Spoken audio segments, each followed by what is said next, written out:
మీరేమవుతారనుకున్నారు? మీరేమయ్యారు? నేను ముందు నుంచి సినిమా వాడిని అవ్వాలనుకున్నాను. సినిమా వాడిని అయ్యానమ్మా.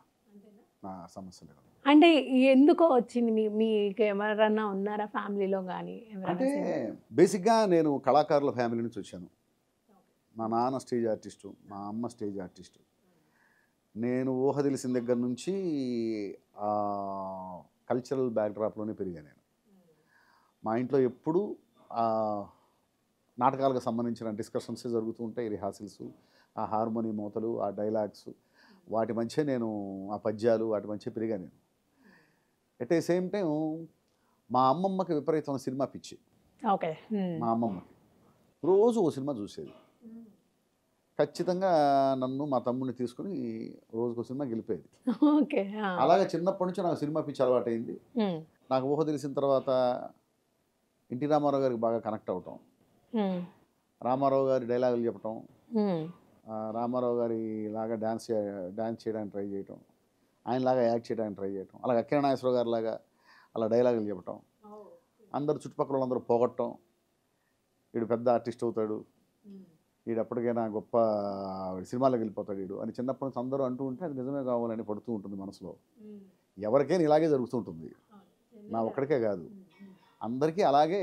ఎస్, నేను నాలో ఇది కావాలి, ఒక మంచి కాన్ఫిడెన్స్ బూస్ట్ అవుతూ ఉంటుంది. అంతే. చుట్టుపక్కల వాళ్ళందరూ పొగుడుతూ ఉంటే మనకు ఆ కాన్ఫిడెన్స్ వస్తూ ఉంటుంది. అయితే ఏంటంటే ఆ పొగడ్తలన్నీ నిజాలా కాదా అనేది ముందు మనల్ని మనం చెక్ చేసుకోవాలి. ఆ వయసులో ఆ స్థాయి రాకపోయినా చెక్ చేసుకునే పరిస్థితి ఆ వయసులో రాకపోయినా ఒక ఏజ్కి వచ్చాక మనల్ని మనం చెక్ చేసుకోవాలి.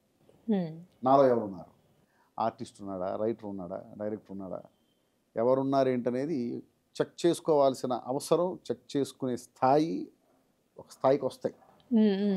అప్పుడు మనల్ని మనం చెక్ చేసుకోకపోతే మనం తప్పు చేసిన వాళ్ళం. అంతే. అది ఒక్క ఏజే కదా మనకి, టైం గుడ్ వెళ్ళాలన్నా బ్యాడ్ వైపు వెళ్ళాలన్నా కూడా. అప్పుడు నేను కరెక్ట్గా చెక్ చేసుకున్నాను. చెక్ చేసుకున్నప్పుడు నాలో రైటర్ ఉన్నాడన్న విషయం తెలిసింది.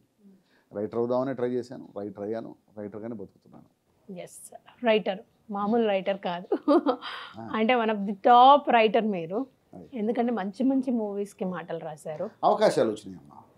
అదేంటంటే నా ఫస్ట్ సినిమా కృష్ణ గారి ప్రోత్సాహం వల్ల, నాకు ఆయన ఇచ్చిన చేయూతతో మొదటి సినిమానే నాకు కృష్ణ వందే జగద్గురువు లాంటి మంచి సినిమా పడటం వల్ల మంచి సినిమాలనే నాకు వచ్చినాయి. అదే నా ఫస్ట్ సినిమా అది కాకుండా ఇంకేదన్నా ఒక రెగ్యులర్ మూవీ ఏదైనా పడ్డట్టయితే రెగ్యులర్ సినిమాలకే రాసేవాడిని నేను. ఓకే. ఫస్ట్ సినిమా నాకు మంచి సినిమా రావటం, రెగ్యులర్ సినిమా కాకుండా కొంచెం కాస్త డిఫరెంట్ మూవీ రావటం వల్ల అన్ని డిఫరెంట్ మూవీస్ వచ్చినాయి నాకు. అంటే అన్నిటినీ టచ్ చేశారు. బయోపిక్లని, మహానటి కావచ్చు, ఎన్టీఆర్ కావచ్చు, అండ్ అలాగే మైథాలజీ మూవీస్ శాకుంతలం కావచ్చు, హిస్టారికల్ మూవీస్ చేశారు. అంటే కల్కి, గౌతమిపుత్ర శాతకర్ణి, ఇలాంటివి ఎన్నెన్నో మూవీస్, చాలా జానర్స్ చేశాను. అన్ని జానర్స్లో మీరు టచ్ చేస్తున్నప్పుడు మీకు బాగా అతి కష్టంగా అనిపించిన జానర్ ఏంటి? నాకు అన్నీ అంటే నేను ఏది కూడా కష్టంగా అనుకున్నమ్మా, అన్నీ ఇష్టంగా చేస్తూ ఉంటాను. అంటే మనకి ఎక్కడో దీనికి ఇంకా ఎక్కువ టైం తీసుకోవాలి, దీన్ని ఆలోచన విధానం మారాలి, ఇలాంటి అనుకున్నవే ఏమన్నా జానర్? అంటే కష్టం కావడం వల్ల ఎక్కువ టైం తీసుకోవటం అనేది ఉండదమ్మా. అసలు కష్టమైతే మనం రాయలేము. ఫస్ట్ ఆఫ్ ఆల్ ఇది రాయటం మనకు కష్టం అవుతుందే, ఇది నాకు కష్టంగా ఉంది అనేటువంటి ఫీల్ ఎప్పుడైతే మనసులో పడిందో ఇక అది ఆ ప్రభావం స్క్రిప్ట్ మీద పడుతుంది, మనం సరిగ్గా రాయలేం.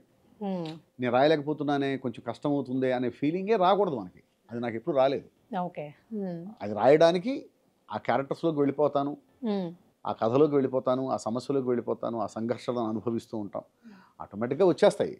ఎక్కువ టైం తీసుకోవడం వేరు, ఎక్కువ టైం తీసుకోవడానికి ఉండేటువంటి కారణాలు వేరు. నేను చాలాసార్లు కూడా చెప్పాను, నేను మహానటి రాయడానికి చాలా టైం తీసుకున్నాను. అదే కారణం ఏంటంటే ఒక సీన్ రాసిన తర్వాత మళ్ళీ ఆ సీన్ నుంచి బయటికి రావడానికి నాకు చాలా టైం పట్టేది. అదే సీన్లో ఉండిపోయాడు. ఓకే. 4-5 రోజులు పట్టేది ఆ సీన్ నుంచి బయట రావడానికి. వారం రోజులు పడ్డ సందర్భాలు కూడా ఉన్నాయి. అంటే ఇంకో సీన్ తీసుకొని రాస్తున్నా కూడా అదే సీన్లో ఉండిపోవటం. ఎందుకు అంత డెప్త్గా వెళ్ళిపోయేవారు? ఆ కథలో ఉన్న గొప్పతనం అది, దానికి వేరే రీజన్ ఉండదు. కథలో ఉన్న గొప్పతనం, ఆ కథలో ఉన్న సంఘర్షణ, ఆ ఎమోషన్. బట్ మీరు ఎంత అయితే మీరు అది ఎంత ఇష్టంగా రాసి అంత టైం తీసుకున్నప్పటికీ ఆ సినిమా చూస్తున్న ప్రతి ఒక్కరికి కంటతడి పెట్టించారు మూవీ లాస్ట్ మినిట్కి వచ్చేసరికి. సో అంత బాగా మాటలు రాయగలిగారు కాబట్టే మేము అంత చక్కగా దాన్ని చూడగలిగాము. అంటే ఆ కథలో అంత డెప్త్ ఉంది, ఆ స్క్రీన్ ప్లే అంత గొప్పగా ఉంది కాబట్టి అంత మంచి డైలాగులు ఆ స్క్రీన్ ప్లే డిమాండ్ చేసింది. ఇప్పుడు నేను కాకుండా ఇంకో రచయిత రాసిన ఆ కథకి అంత గొప్ప స్క్రీన్ ప్లేకి ఖచ్చితంగా అంత గొప్ప డైలాగ్సే పడతాయి.